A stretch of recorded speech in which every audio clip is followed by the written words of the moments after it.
Hello everyone, मैं हूँ रितु। मेरे चैनल में आप सभी का बहुत बहुत स्वागत है। आज मैं फिर से लेके आई हूँ आपके लिए एक brand new comment section video को लेके, जहाँ पे मैं आपके द्वारा दिए गए कमेंट्स का जवाब भी देती हूँ और कुछ कमेंट्स को लेके डिस्कस भी करती हूँ। तो चलिए स्टार्ट करते हैं वीडियो को।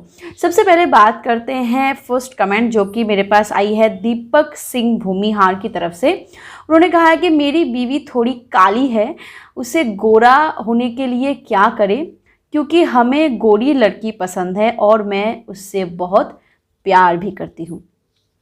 तो देखिए जी, एक बात मुझे बहुत अच्छी लगी, वो है कि आपकी जो दिल की ख्वाहिश है वो आपने अपने प्यार पे हावी होने नहीं दिया। यानी कि आपको गोरी लड़की पसंद है पर आप अपनी काली बीवी से भी प्यार करते हो, तो ये एक तौर से अच्छी बात है। पर आप चाहते हो कि उनको गोरा बनाना, पर ये तो पॉसिबल नहीं है, क्योंकि ये तो हमारी जो स्किन टोन होती है वो तो बाई बॉर्न होती है और वो हम चेंज नहीं कर सकते। पर हाँ, एक चीज़ आप ज़रूर कर सकते हो और वो है उससे ग्लैमरस बना सकते हो। देखिए, हम भी कोई गोरी नहीं हैं, या फिर मैक्सिमम जो इंडियंस होते हैं, मैक्सिमम मैं परसेंटेज की बात करूँ तो मैक्सिमम जो इंडियंस हैं वो गोरे नहीं हैं, वो एवरेज उनकी स्किन टोन होती है। तो अगर आप चाहो कि आपकी वाइफ अच्छी दिखे तो आप उसे ग्लैमरस बनाओ, यानी कि उनकी जो ओरिजिनल स्किन टोन है उसे आप थोड़ा लाइट करो। यानी कि आप उन्हें कुछ घरेलू नुस्खे अप्लाई कर सकते हो उनके ऊपर। आप उन्हें बता सकते हो, आप कोई अच्छे से जो स्किन के बारे में जो बात करते डर्मेटोलॉजिस्ट है उनसे आप कंसल्ट कर सकते हो, उनसे बात कर सकते हो कैसे स्किन टोन को थोड़ी ब्राइट की जाए, स्किन को कैसे अच्छी दिखाई जाए। अगर आपकी वाइफ की स्किन इवन होगी, अगर आपकी वाइफ की स्किन में ग्लैमर होगा तो वो वैसे ही अच्छी दिखेगी और यकीन मानिए गोरी लड़की से बहुत अच्छी दिखेगी। चलिए बढ़ते हैं दूसरे कमेंट की तरफ। और दूसरे कमेंट मुझे किया है टी। उन्होंने नाम नहीं, उनका नाम नहीं है, तो वो टी टाइप का कुछ उनका ये है। तो उन्होंने कहा है कि जिससे प्यार करते हैं उससे शादी करना ज़रूरी है क्या। ये कोई कहीं पे लिखा हुआ नहीं है कि हम जिससे प्यार करते हैं हम उसी से शादी करें। पर एक्चुअल हम जिससे प्यार करते हैं, हम अगर सच में प्यार करते हैं तो हम चाहते हैं कि हम उनसे शादी करें। हम चाहते हैं कि वो हमारे ज़िंदगी में रहे और ज़िंदगी भर हमारा साथ निभाए। तो जाहिर सी बात है कि अगर आप उनसे प्यार करते हो तो शायद आपकी कंडीशन अलग है। हो सकता है कि आप मैरिड हो, इसीलिए आप मुझसे ये सवाल पूछ रहे हो, या फिर आप ऑलरेडी किसी के साथ इन्वॉल्व हो, सेकंड टाइम किसी के साथ अटैच हो चुके हो और आपकी कंडीशन ऐसी है कि आप उनको एक्सेप्ट नहीं कर सकते। कुछ ऐसे टाइप के इंसान ही ऐसे टाइप के कमेंट्स करते हैं, क्वेश्चंस करते हैं। तो मुझे नहीं पता कि आपकी कंडीशन क्या है, पर जो बिल्कुल फ्री होते हैं, जो सच्चे दिल से किसी से प्यार करते हैं, तो वो चाहते हैं कि ज़िंदगी में पूरी ज़िंदगी उनके साथ बिताएं। पर ये कहीं लिखा हुआ नहीं है कि हम जिससे प्यार करते हैं उससे से शादी करनी पड़ेगी। अगर आप उससे शादी नहीं कर सकते तो एटलीस्ट उसकी ज़िंदगी कभी बर्बाद मत करना। चलिए बढ़ते अगले कमेंट की तरफ। और अगले कमेंट मुझे किया है अबू साद शेख ने। उन्होंने कहा है कि मैम, मेरे दोस्त कहते हैं कि शादी से पहले फिजिकल रिलेशन बनाओ और खूब मज़े करो, पर शादी के बाद मत करो। ये कितना सही है और कितना गलत। देखिए, एक बात मैं बताती हूँ, आपने जो क्वेश्चन किया है ना वो अभी हालात ही ऐसी है। ये आपने क्वेश्चन किया है, पर बहुत लोग तो क्वेश्चन भी नहीं करते, बहुत लोग तो एक्सेप्ट भी नहीं करते, पर खुले आम सारी चीज़ें करते रहते हैं। कितने आज के डेट में, आज के जनरेशन में कितने लड़कियां हैं जो शादी से पहले उनके अफेयर्स नहीं हैं, उनके बॉयफ्रेंड्स नहीं हैं, गर्लफ्रेंड्स नहीं हैं, सभी के होते हैं।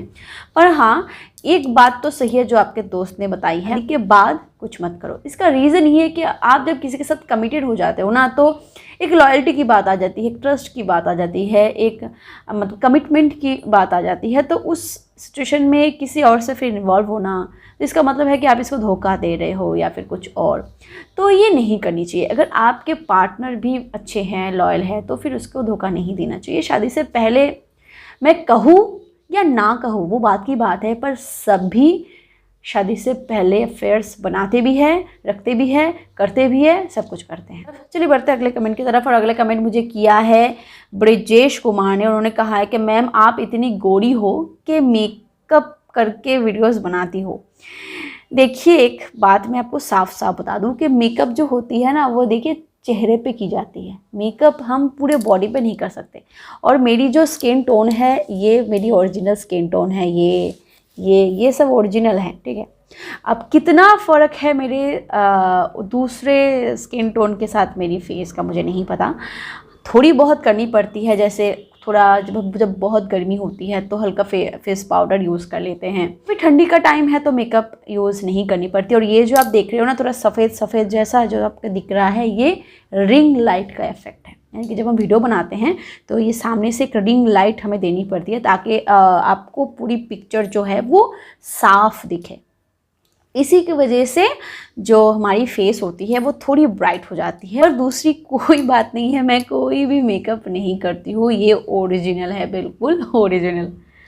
चलिए बढ़ते अगले कमेंट की तरफ। और अगले कमेंट मुझे किया है मनोज महातो ने, और उन्होंने पूछा है कि इंग्लिश सीखने के टिप्स क्या क्या हैं, इस पर एक वीडियो बनाओ। सबसे पहली बात कि आपको ये ज़रूरी है कि आप इंटरेस्टेड हो कि हाँ आपको सीखनी चाहिए। देखिए मैं बंगाली हूँ, पर मुझे इंग्लिश और हिंदी दोनों लैंग्वेजेस आते हैं। कुछ मैं पंजाबी भी जानती हूँ, कुछ गुजराती भी जानती हूँ।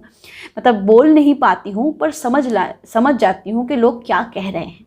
लिख नहीं पाती हूँ, हिंदी लिख पाती हूँ पर दूसरे लैंग्वेज लिख नहीं पाती, पर समझ जाती हूँ पंजाबी गुजराती, क्योंकि मैं ऐसे टाइप के लोगों के साथ काफ़ी अटैच रही हूँ। कॉन्वर्सेशन काफ़ी अच्छी रही है। जब मैं प्रोफेशनल सिंगर थी तो उस वक्त बहुत सारे अलग अलग जो भाषा के इंसान होते हैं उनके साथ कॉन्टैक्ट होती थी, तो मुझे आती है दूसरे टाइप के कुछ लैंग्वेज। तो ज़रूरी है कि आपको इंटरेस्ट कितना है अंग्रेज़ी सीखने का। अगर आपको बहुत इंटरेस्ट, जैसे मैं एक काम करती थी जब मैं स्पोकन क्लासेस करती थी, तो मैं इंटरनेशनल लेवल, मतलब जो टेलीकॉलिंग होती है, जैसे आप अगर कस्टमर केयर पे फ़ोन करते हो तो आपको एक बात बताई जाती है कि आप कौन सा ऑप्शन चूज़ करोगे, बंगाली, हिंदी, इंग्लिश। तो मैं सीखने के लिए इंग्लिश को सिलेक्ट करती थी। मुझे पता है कि मैं उनके जैसे फ्लुएंट बात नहीं कर पाऊँगी या फिर उनके जैसे जवाब भी नहीं दे पाऊँगी, पर हाँ मैं कोशिश करती, क्योंकि जो अपोजिट में है वो मुझे जानते नहीं हैं। तो ऐसी बात नहीं है कि मुझ पर हंसेंगे या कुछ और, वो समझ जाएंगे कि मुझे इंग्लिश अच्छे से नहीं आती, पर एटलीस्ट जो कॉन्वर्सेशन होगी ना, उससे आपकी जो स्पोकन पावर है वो अच्छी होती है, डेवलप होती है। और आप कोशिश करो ऐसे इंसान के साथ कॉन्टैक्ट में आने की जिन्हें अंग्रेज़ी बहुत अच्छे से आती है। तो ये कुछ टिप्स हैं जो मैं आपको बता रही हूँ, जो मैंने पर्सनली अपने लाइफ में अप्लाई किए हैं। और एक दिन में कुछ नहीं होता है, कोशिश करनी पड़ती है, करनी जाती है। और सबसे बड़ी बात कि आपको गिल्टी फील नहीं करनी है, आपको शर्म महसूस नहीं करनी है कि आपको नहीं आती। कोशिश करने से ही आप बेहतर हो सकते हो, आप एक ही दिन में बेहतर नहीं हो सकते। चलिए बढ़ते अगले कमेंट की तरफ। और अगला कमेंट मुझे किया है संतोष कुमार जी ने। उन्होंने कहा है कि क्या तुम हस्बैंड को ओवर कंट्रोल करती हो? बहुत ही नेचुरल सा सवाल है। हाँ, मैं क्या, हर एक हस्बैंड या फिर हर एक वाइफ चाहती है कि वो अपने पार्टनर को कंट्रोल करे, यानी कि उनको नहीं, माहौल जो है वो उनके कंट्रोल में हो। और रही मेरी पर्सनल लाइफ की बात, तो मैं जैसे अपने हस्बैंड को कंट्रोल करती हूँ, वो भी काफ़ी हद तक मुझे कंट्रोल करते हैं। और ये कंट्रोलिंग की जो बात है वो कुछ ऐसे तरीके से हैं कि कभी कभार मैं जो बोलती हूँ वो सुन लेते हैं, कभी कभार वो जो बोलते हैं मैं सुन लेती हूँ, ना चाहते हुए भी सुन लेती हूँ, वो भी ना चाहते हुए भी सुन लेते हैं, क्योंकि वो सोचते हैं कि चलो कर लेते हैं, एटलीस्ट रितु को तो खुशी मिलेगी, ऐसे टाइप के कुछ। या फिर अगर आप ओवर कंट्रोलिंग की बात करो, जैसे अगर मैं कह देती हूँ कि नहीं जाना है तो नहीं जाना है, ये अगर आप ओवर कंट्रोलिंग कहते हो, तो हाँ वो भी मुझ पे, मेरे ऊपर ओवर कंट्रोलिंग करते हैं और मैं भी करती हूँ। और ये हर एक रिलेशनशिप में होता है, ये नेचुरल है। जो ओवर कंट्रोलिंग होती है ना, जिसका सवाल आप कर रहे हो, वो कुछ अलग लेवल का होता है। उसमें ना इंसान का दम घुट जाता है। और हमारे रिलेशन ऐसा कुछ नहीं है, हम दोनों ही एक दूसरे को कंट्रोल करते हैं, क्योंकि हम एक दूसरे के बारे में सोचते हैं। चलिए बढ़ते हैं अगले कमेंट की तरफ। और अगले कमेंट मुझे किया है योगेश चंद्राकर जी ने। उन्होंने कहा है कि मैं जिससे प्यार करता हूँ उसे मैं बिल्कुल नापसंद हूँ। मैं आज तक उसके अलावा किसी को नहीं, मतलब किसी को देखने का मन नहीं किया, क्या करूँ?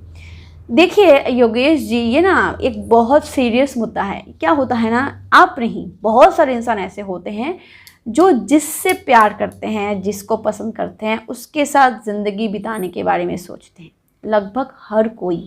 पर इसका एक फ्लिप साइड भी है और वो बहुत स्ट्रॉन्ग है। वो है, कहावत है कि जिससे आप प्यार करते हो उससे नहीं, आपसे जो प्यार करता है ना, उसके साथ ज़िंदगी बितानी चाहिए। क्यों, क्या होता है ना, जब आप किसी से प्यार करते हो, ज़रूरी नहीं कि वो भी आपको प्यार करे।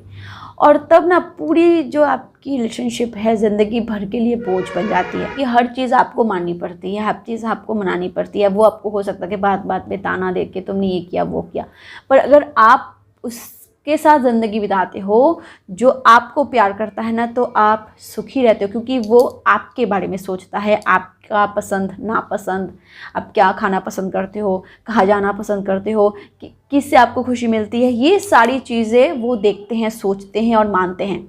तो ये मेरी पर्सनल पॉइंट ऑफ व्यू है ज़िंदगी के बारे में कि उसी के साथ ज़िंदगी बितानी चाहिए जो आपको प्यार करे। अब ये तो लॉटरी लग जाएगी कि अगर आप भी उससे प्यार करते हो, है ना, दोनों एक दूसरे को प्यार करते हो, तो ये तो आज की ज़िंदगी में लॉटरी है आज के डेट पे। व्यूअर्स, आज का वीडियो इतना तक ही था। ये मेरी कुछ सिलेक्शन थी आज के डेट के लिए। फिर अगले हफ्ते में आपके लिए एक नया कमेंट सेक्शन वीडियो को लेके आऊँगी, जहाँ पे आपके द्वारा दिए गए सवाल का मैं जवाब भी देती हूँ और कुछ डिस्कशन भी करती हूँ। वीडियो आपकी कैसी लगी मुझे कमेंट बॉक्स में ज़रूर बताइएगा, और हाँ, वीडियो अगर पसंद आए तो एक लाइक ज़रूर कर दीजिएगा। Thank you so much for watching my video. Keep watching and keep healthy. Bye bye.